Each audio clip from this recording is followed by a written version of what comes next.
Welcome to OLevels Economics Unit 31. Inflation and deflation.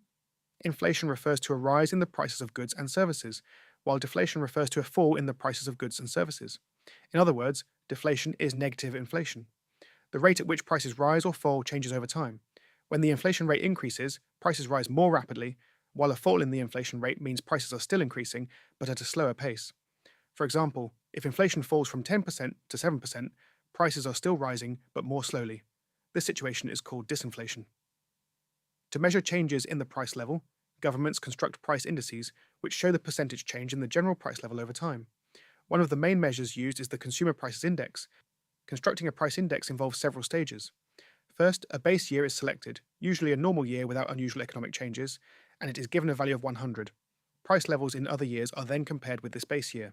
For example, if the base year is 2015 and the index in 2018 is 123, it means the general price level has risen by 23% since 2015.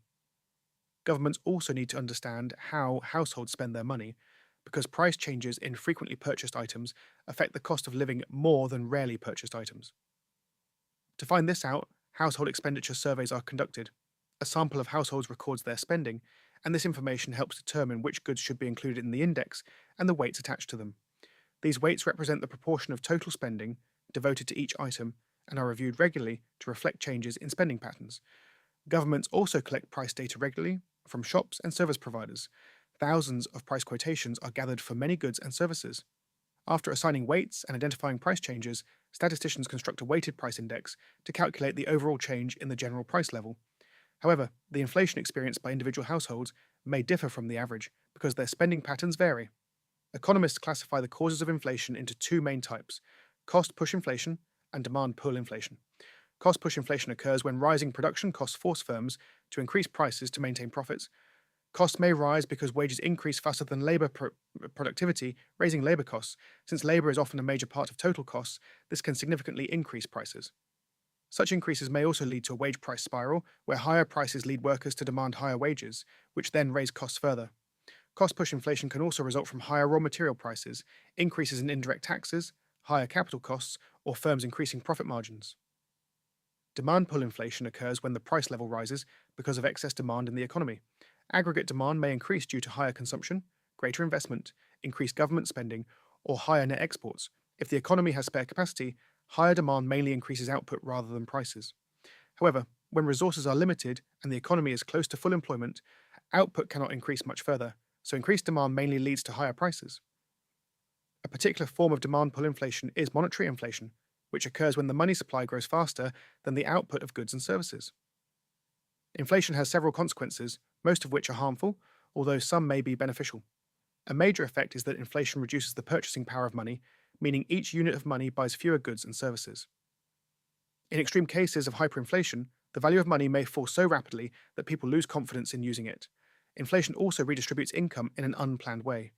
Workers with strong bargaining power and borrowers may gain, while savers, lenders, and people on fixed incomes often lose because the real value of their income falls.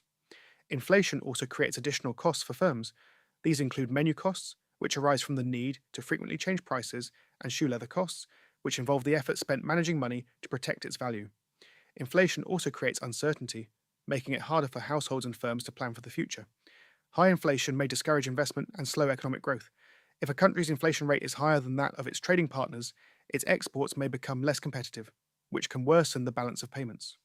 Inflation can also cause fiscal drag, where rising incomes push people into higher tax brackets, even though their real income has not increased.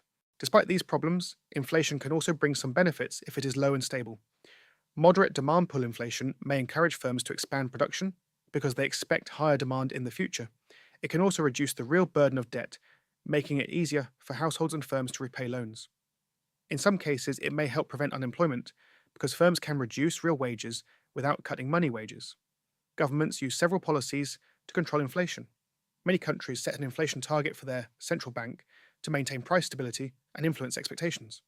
If inflation is caused by excessive demand, governments may use contractionary fiscal and monetary policies such as raising taxes, reducing government spending, increasing interest rates, or reducing the money supply. However, these measures may slow economic growth and increase unemployment. If inflation is caused by rising production costs, governments may use supply-side policies such as improving education and training, encouraging competition and privatization to increase efficiency and reduce costs. Deflation, which is a fall in the general price level, can occur due to both supply side and demand side factors. Technological improvements and higher productivity may reduce costs and lead to lower prices, which can benefit consumers. However, deflation caused by falling aggregate demand can be harmful. When consumers expect prices to fall further, they may delay purchases. As demand falls, firms reduce output and employment, which further reduces demand and creates a downward spiral in economic activity. The consequences of deflation depend on its cause. Good deflation, resulting from increased supply, may increase output, employment, and international competitiveness.